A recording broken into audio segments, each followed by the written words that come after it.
Greetings, YouTubers! Well, hello everyone, how are you? It's the big fella here, Big Jim, in his London Taxi International. Straighten you out.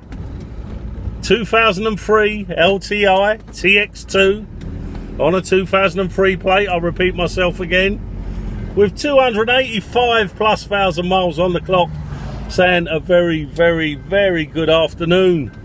It's a Wednesday afternoon here, gang, and it's been a while since I've made a video podcast to you up there, my YouTube fans and friends. Yeah, it's been a while. It's got to be a good 2 or 3 weeks since I've been up here. And remember, I was on holiday all through the August, and that gave me a chance to sort of punt away because time wasn't of the essence to me. But, well, I say being back to work, this is a little bit about me, and I'll try and do a little bit about the cab as well, and just let you know about that. Me first, because it's all about me, this podcast. You know, the dark glasses, and it's really overcast here. As you know, I've got problems with the eyes. Someone else has asked, does it affect my vision? It's not. I've got 20, that's the frustrating thing. I've got 20/20 vision. My peripheral vision is absolutely perfect. I've got perfect eyesight, apart from the iridotomies that I had done, the laser treatment through the eyes, two drill holes through the eyeballs. I've been getting some really, during the holidays, it came on towards the end of the holidays, the eyes became really sore and inflamed and painful. I went up mid-August to the hospital, the eye clinic, and they filled me full of antibiotics because they said I had an eye infection, and also steroids. Not anabolic. They didn't make me look like Arnold Schwarzenegger. Went back there, sort of cleared up the eye infection, but the eyes were still really, really red and inflamed and sore, and she couldn't work out what to happen, so I had to go back, and I've had another procedure done where they put blocks in my eyes.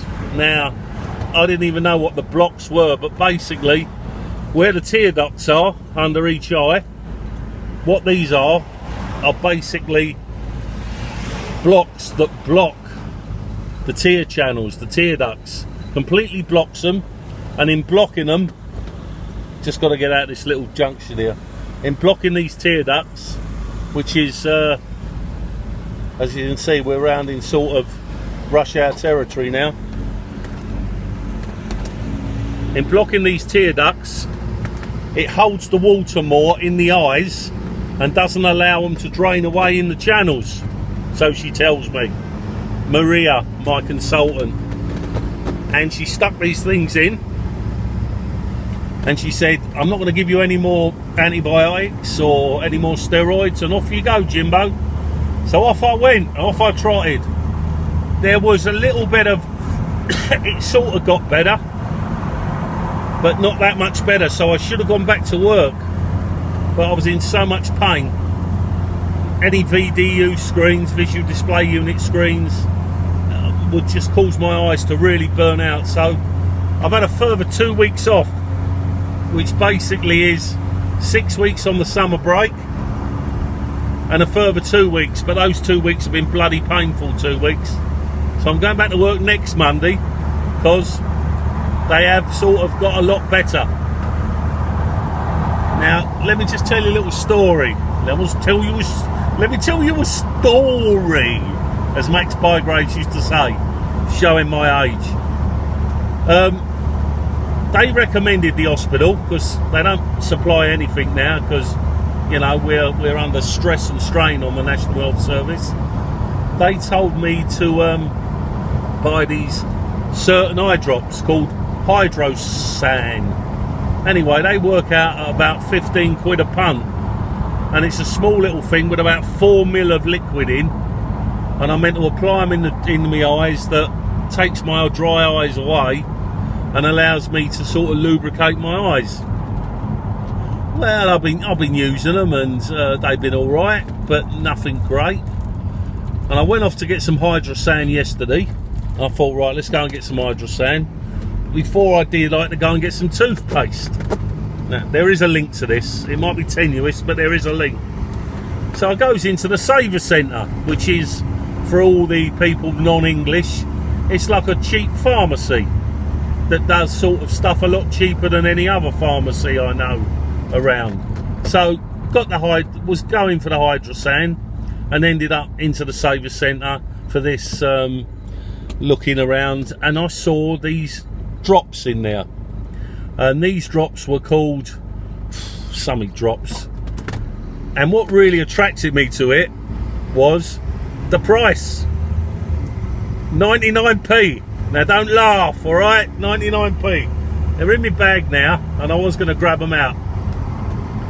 And what I liked about them, everything that I've got wrong with my eyes with regards to computers, dust, everything, computer monitors, dust, bright lights, everything, I thought, that's me, that is me.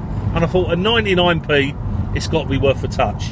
So I bought one, done the usual cleaning on the regime of all my eyes, thought, right, let's try this old 99p special.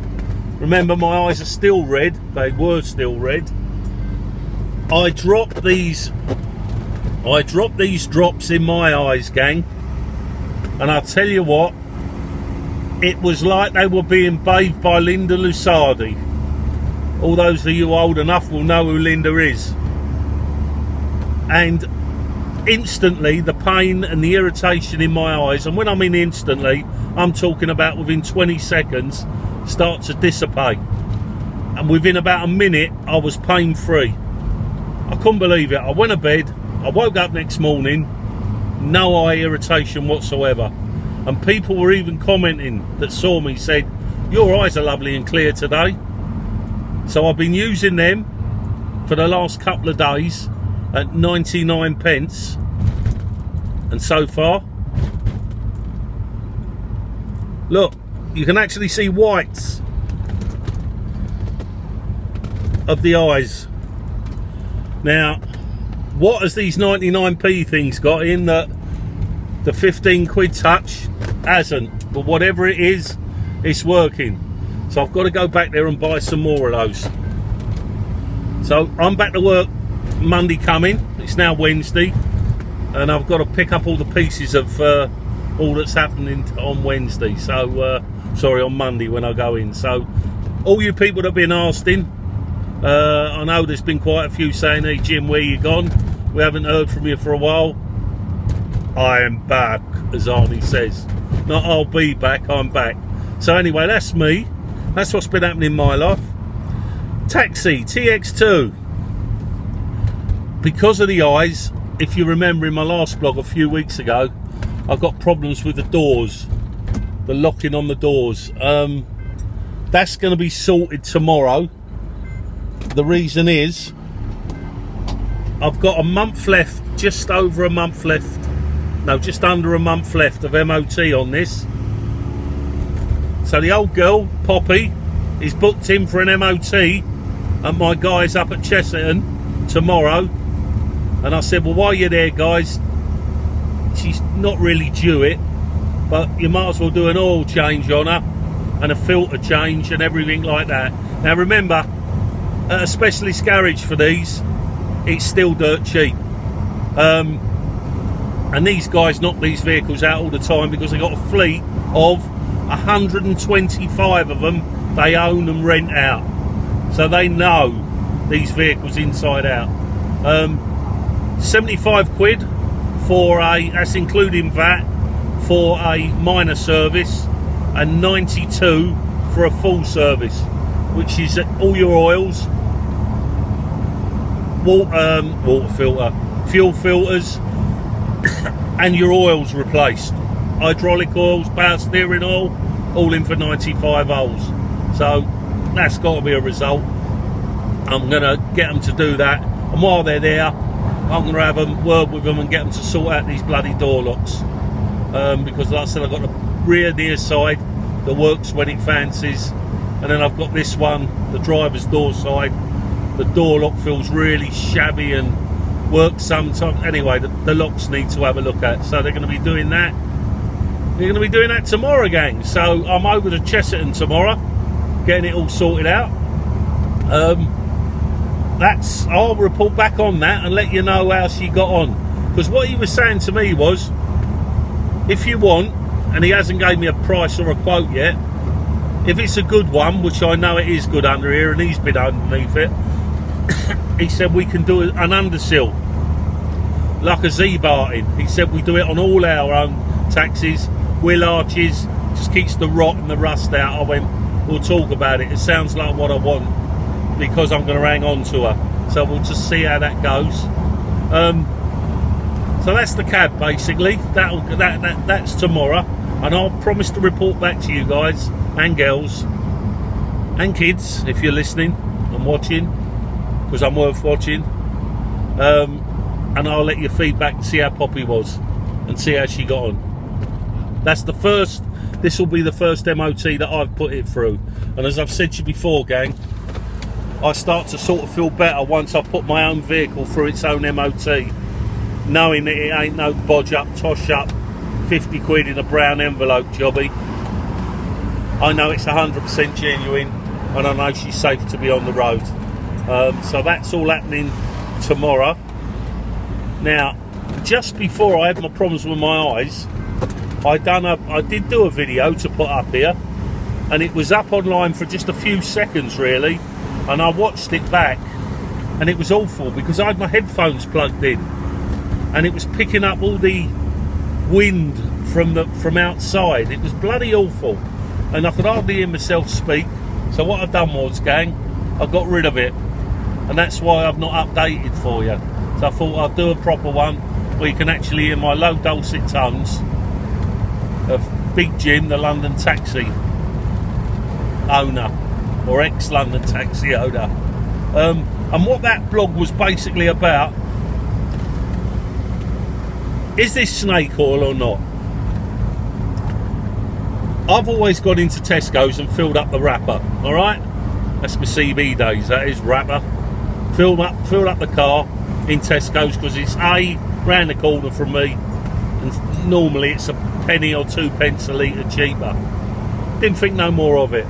Now, just into the holiday, I was stuck out somewhere, and I didn't have sort of Tesco's around near me, so I went into a what did I go into? I went into a mobile fuel station. Put my usual Red X in there, a shot of Red X like the old days we used to, which I carried in the boot. And within about 10 miles, I seemed to notice the car was running. Now remember, I hadn't clicked. I just noticed how good she was on acceleration and pickup, how much smoother she was running. And I thought, is this me or what? And the more I drove it, the better it drove. Now, I thought, wow, this is amazing. Anyway, I checked the mileage at the end of it, and it was exactly the same miles. 34 miles to the gallon, about 55 quid to fill her up from empty to full, and that'll give me about 298 miles. I've told you, you don't buy one of these if you want to go on a budget. So the mileage hadn't changed, but the smooth running of the vehicle did. So I've been going to places like Shell, Mobil, Texaco. That was the first garage I went to. Yeah, it was Texaco, down at Crossbush there. And I've been putting decent fuels in this since, and I've just filled up now about 20 minutes ago before I started this, and I had Mobil in this. Have you found the same, guys, or is it me? Do you believe that Tesco's, Morrison's, Asda's all use cheap grade fuel, the bottom of the bucket stuff, scraped away from what the others don't want? And is there a difference between diesels, or is it all up here in my head? In fact, the literage price wasn't a lot of difference. I think it was about a penny difference, that was all. I don't know. I'm certainly feeling a different form of transport now in her. She seems more smoother, better on hills, pulls up hills really lovely. It might, like I said, be snake oil. Please leave your comments underneath, because I'm really interested in if any of you think the same way as me, or is it just it's in my mind. I don't know. I really don't know. But it has seemed to have made a big difference to me. Yes, I'm still in love with Poppy, the old cab. No, I haven't got myself another little motor at the moment, although I am going to be picking one up. But yeah, I've put quite a few miles on the old girl now, and it's when I fueled up, I think it was about 286,000 and blah blah blah miles. So that's where she is now, and she is still running well. Apart from the door locks, she's running smooth as hell. And hopefully I'll get them sorted tomorrow, and the guys can have a look at it. And I'll let you know the full price individually of what they've charged me. I know last time wasn't expensive when they threw a new steering box on here, so, and I was underneath them with that, giving them an hand, because the old one was shot to bits, so they weren't overly expensive on that either. So it's a watch this space, guys. But she is running purring like a kitten. I'm sort of pushing the mileage up a little bit more. Yeah, look, I can even take my glasses off now, guys. How about that? And you can see my lovely eyes. I don't know about the bags. It's old age. And so, what was it? Well, I lost my thread there. Oh yeah, I found myself over the holidays as well, coming back from places, putting the foot down a little bit on the old brick, coming down dual carriageways, holding at her about 70, and she run absolutely fine. Absolutely run fine. Made no difference on the fuel. You imagine the wind resistance when you hit this, you know. There's no aerodynamics here, it's like a brick. But she's running like it's just lovely. Once I get through the MOT tomorrow, and if I get her through, which I'm assuming she'll go through, or she might need a bit of tweaking, you've got 13 months I'll have on this. So I'll be happy on that. And then at least I know she's all fully okay to go. Well, apart from that, how are you guys with all your cabs? I know a lot of you now are up there, and I'm pulling in subscribers, I've noticed. I think during the 6 weeks holiday, I think we pulled another 8 to 10 subscribers. I think we're well on our way to our first 500,000, guys and girls and little uns. I think we're on our way. I think we got about 45. Now, it's not really a celebratory 45, but what I do want to thank is everybody that's asked after me, and that's really I've got quite chuffed on that. There's someone that, you know, just finding out where I was, but here I am, I'm back on again. You're probably not going to get the frequency of when I was on holiday, because when I was on holiday, you know, I was free to do what I want, you know, and it was lovely. But now I'm sort of back to work. I sort of got to pick and choose when well, Monday when I go back to work. I've got to pick and choose of my, you know, times to do it. So I will try and get one out a week at least. But I will get one back out, if not tomorrow, possibly over the weekend, of how Poppy got on at the doctor's, at the MOT place. And if we manage to sort these bloody doors out, which I sincerely hope they do, and if they do that, that'll make me a happy man. Well, that's about it, gang. You know, your big guy's still alive and in one piece, and his eyes are feeling so much better as well. I'm going to say goodbye to you, but not for long. I'll be back. I'll be back. And I will catch up with you all from Big Jim in the London Taxi International TX2 on a 2003 plate with our own personalised number plate, finishing in cab CAB. How posy is that, eh? And also I've got my show plate on the back as well now. I've got the plate that's the old Metropolitan Police issued plate up at Penton Street there at King's Cross. It's basically for show things, but we can put it up and it says license to carry 5 people and all that. It just looks a little bit more like it should be on there. Although on the TX2 that plate wasn't issued. That was only issued on the TX1 and the FXs. This plate would have been the throwaway plate after a year, but we're not licensed to be able to carry those around with us. So we can use the old plate, but we can't use the new plate. So I'm quite happy with this, the white one. And I got that from the London Vintage Taxi Association, and it's only available to members. So any of you that own your own London Taxi, and I know there's a few of you out there that are members of the LVTA, all those that are not members of the LVTA and you're thinking of buying yourself a cab, it'd be worth you spending your 40 quid a year membership to join it, because there's an open forum on there up on